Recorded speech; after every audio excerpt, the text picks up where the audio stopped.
കേരളം കണ്ടതിൽ വെച്ച് ഏറ്റവും വലിയ നാടകത്തിന് തിരശ്ശീല വീഴുകയാണ്. കണ്ണൂർ റെയിൽവേ സ്റ്റേഷനിൽ KSU പ്രവർത്തകരുടെ കരിങ്കൊടി പ്രതിഷേധത്തിനിടെ തനിക്ക് മർദ്ദനമേറ്റെന്ന ആരോഗ്യമന്ത്രി വീണ ജോർജിന്റെ വാദം അടപടലം പൊളിഞ്ഞിരിക്കുകയാണ്.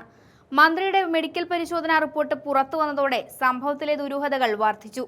KSU പ്രവർത്തകർ മർദ്ദിച്ചുവെന്നതിന് ദൃശ്യങ്ങളോ തെളിവുകളോ ഇതുവരെ പുറത്തു വന്നിട്ടില്ല.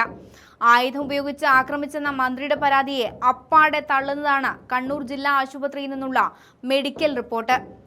മർദ്ദനമേറ്റെന്ന് പറയുന്ന ഭാഗങ്ങളിൽ ആയുധം ഉപയോഗിച്ചുള്ള മുറിവോ ചതവോ ഒന്നുമില്ല. ജനങ്ങൾക്ക് ഇതൊരു നാടകമാണെന്ന് നേരത്തെ പിടികിട്ടിയിരുന്നു.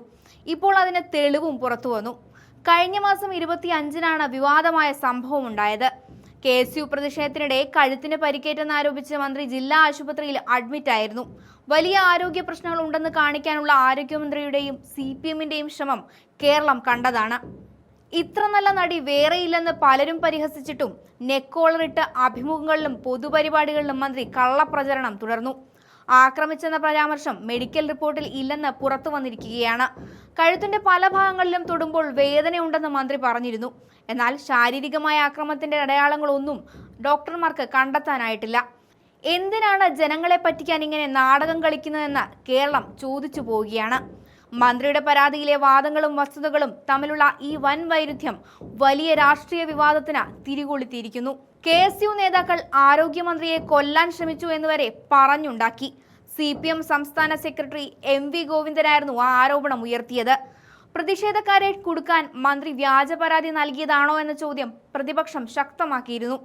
മുറിവുകളോ ചതവുകളോ റിപ്പോർട്ടിൽ ഇല്ലാത്തത് ആസൂത്രിതമായ നീക്കമാണെന്ന സംശയം ബലപ്പെടുകയാണ്. മന്ത്രിയുടെ വാദങ്ങൾ മെഡിക്കൽ റിപ്പോർട്ടിലൂടെ പൊളിയുന്നത് സർക്കാരിനും CPM-നും വലിയ രാഷ്ട്രീയ തിരിച്ചടിയാണ് ഉണ്ടാക്കുന്നത്.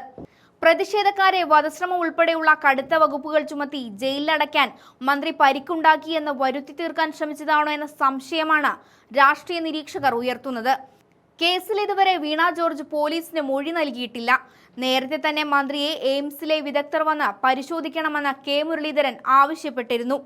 പരിയാരം മെഡിക്കൽ കോളേജ് ഒരു CPM പാർട്ടി ഓഫീസായി മാറിയിരിക്കുകയാണെന്നും മന്ത്രിയെ അങ്ങോട്ട് മാറ്റിയത് തന്നെ മുൻകൂട്ടി തയ്യാറാക്കിയ തിരക്കഥയാണെന്നും അദ്ദേഹം തുറന്നടിച്ചതാണ്.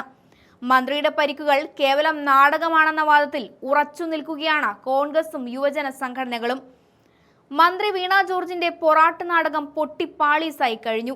KSU പ്രവർത്തകരെ കുറ്റക്കാരാക്കി കോൺഗ്രസിനെ തറ പറ്റിക്കാനുള്ള നീക്കം പാളിപ്പോയിരിക്കുന്നു. നിയമസഭാ തെരഞ്ഞെടുപ്പ് അടുത്തിരിക്കെ ജനങ്ങളിൽ സഹതാപം ഉണർത്താൻ നടത്തിയ നാടകത്തിൽ വീണ ജോർജ് മികച്ച നടിയാണെന്ന് ജനം തിരിച്ചറിഞ്ഞിരിക്കുകയാണ്. കരിങ്കൊടി പ്രതിഷേധത്തെ പോലും നേരിടാൻ കഴിയാത്ത ആരോഗ്യമന്ത്രി ഇനിയും തെറ്റായ വാദമുഖങ്ങൾ ഉയർത്തിയാൽ വൻ തിരിച്ചടിയാകും നേരിടേണ്ടി വരിക.